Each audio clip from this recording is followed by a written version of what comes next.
নমস্কার, নিউজ বিএমে আপনাকে স্বাগত জানাই। গুরুত্বপূর্ণ খবর পেতে আমাদের সাথে থাকুন। উত্তরবঙ্গের নাগরাকাটার বন্যা বিধ্বস্ত এলাকার পরিস্থিতি পরিদর্শনে গিয়ে আক্রান্ত হলেন উত্তর মালদার বিজেপি সাংসদ খগেন মুর্মু। মাননীয় রাজ্য সভাপতি সমীর ভট্টাচার্যের নেতৃত্বে উত্তরবঙ্গের অনেক বিধায়ক ও সাংসদ উত্তরবঙ্গের বন্যা কবলিত এলাকা পরিদর্শনের জন্য গিয়েছিলেন। শিলিগুড়ির বিধায়ক শঙ্কর ঘোষ ও উত্তর মালদা সাংসদ খগেন মুর্মু গিয়েছিলেন বন্যা কবলিত এলাকা পরিদর্শন করতে। হঠাৎ করেই তাদের উপর তৃণমূলের কর্মীরা আক্রমণ করে বলে অভিযোগ। এই ঘটনায় আক্রান্ত হয়েছেন উত্তর মালদা সাংসদ খগেন মুর্মু। এরই প্রতিবাদে গাজল বিজেপি সংগঠনের পক্ষ থেকে গাজলের বামন গোলা মোড়ে 512 নম্বর জাতীয় সড়ক অবরোধ করে বিক্ষোভ দেখান। এই দিন গাজল বিধানসভার বিধায়ক চিন্ময় দেবের নেতৃত্বে এই কর্মসূচি করা হয়। উপস্থিত ছিলেন ভারতীয় জনতা পার্টির উত্তর মালদার সাংগঠনিক জেলা সভাপতি প্রতাপ সিং, গাজল বিধানসভার বিধায়ক চিন্ময় দেব বর্মন, গাজল 1 নম্বর মণ্ডল সভাপতি নিহার রঞ্জন মণ্ডল সহ অন্যান্য নেতাকর্মীরা উপস্থিত ছিলেন। জাতীয় সড়ক অবরোধের জেলে বেশ কিছুক্ষণ যানবাহন চলাচল বন্ধ থাকে।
অবগত হয়েছে উত্তরবঙ্গে ব্যাপক প্রাকৃতিক দুর্যোগ ঘটার ফলে প্রায় 25 জন মানুষ এখানে মারা গেছে।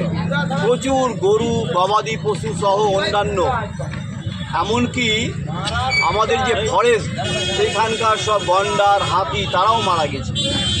এই রকম দুর্যোগপূর্ণ অবস্থাতে যখন মুখ্যমন্ত্রী কার্নিভাল নিয়ে কলকাতার বুকে আর সেখানে নৃত্য করছেন, আনন্দ ফুর্তি করছেন, চিরকালের অবহেলিত উত্তরবঙ্গের প্রতি আর বঞ্চনা তৃণমূল সরকারের, সেটা আর একবার এখানে প্রমাণিত হলো। আমাদের রাজ্য সভাপতির নেতৃত্বে উত্তরবঙ্গের সাংসদ এবং বিধায়কদের নিয়ে একটা টিম সেখানে দুর্গত মানুষদের খোঁজ খবর এবং ত্রাণ সামগ্রী দেওয়ার জন্য গেছিল।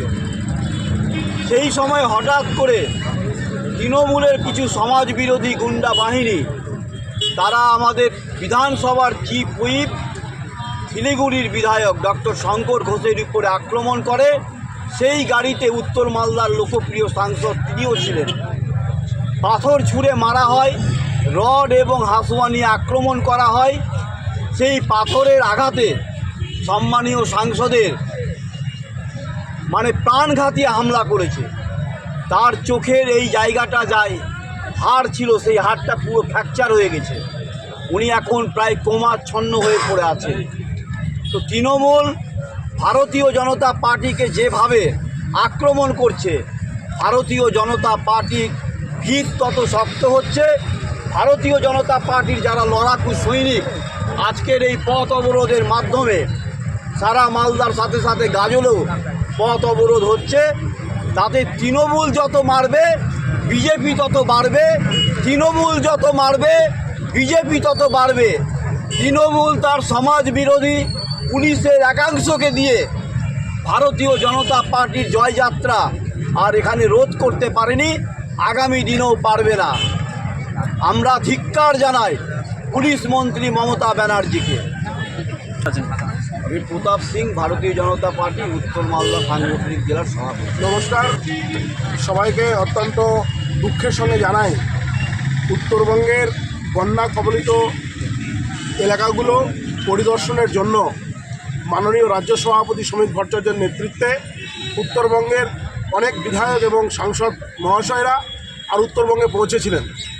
তারই একটা অংশ হিসেবে মাননীয় আমাদের চিফ হুইপ বিধানসভার মাননীয় ডক্টর শঙ্কর ঘোষ মহাশয় এমএলএ শিলিগুড়ি এবং আমাদের লোকপ্রিয় সাংসদ প্রাণপ্রিয় সাংসদ আমাদের উত্তর মালদার মাননীয় খগেন মুর্মু মহাশয়, তাদের উপর অতর্কিতে হঠাৎ করে তৃণমূলের গুন্ডা বাহিনীদের দ্বারা আর আক্রমণ চালানো হয়।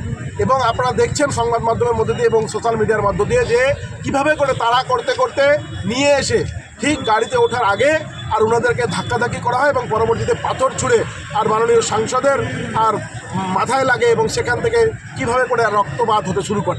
তো এই যে প্রাণঘাতী হামলা, এই প্রাণঘাতী হামলার প্রতিবাদে আমরা আজকে গাজল বিধানসভার বামনগোলা মোড় NH 512 পথ অবরোধ করেছি। এখানে মাননীয় জেলা সভাপতি উপস্থিত হয়েছেন এবং তার সঙ্গে সঙ্গে জেলা নেতৃত্ব সহ মণ্ডলের মণ্ডল সভাপতি মাননীয় নিহার রঞ্জন মণ্ডল, মাননীয় বঙ্কিম সরকার মহাশয় এবং অজয় বালা মহাশয় সহ আমরা বিভিন্ন জনপ্রতিনিধি আমরা এখানে সমবেত হয়েছি। আমরা বলতে চাই যে বিজেপিকে আর বিভিন্নভাবে তৃণমূল সন্ত্রাস করে রুখার চেষ্টা করেছে। এর আগেও প্রায় 200 মতন বিজেপি কর্মী আর প্রাণ হারিয়েছে। আগামী দিনে আমরা প্রস্তুত আছি তৃণমূলকে উপরে ফেলার জন্য। আমাদের যতটা বলিদান প্রয়োজন আমরা বলিদান দিব এবং 26-এর লড়াইয়ে এই তৃণমূলকে পশ্চিমবঙ্গ ছাড়া করব। এই প্রতিবাদে আজকে আমাদের এখানকার আর ধর্ণা অবস্থান বিক্ষোভ কর্মসূচি চলছে।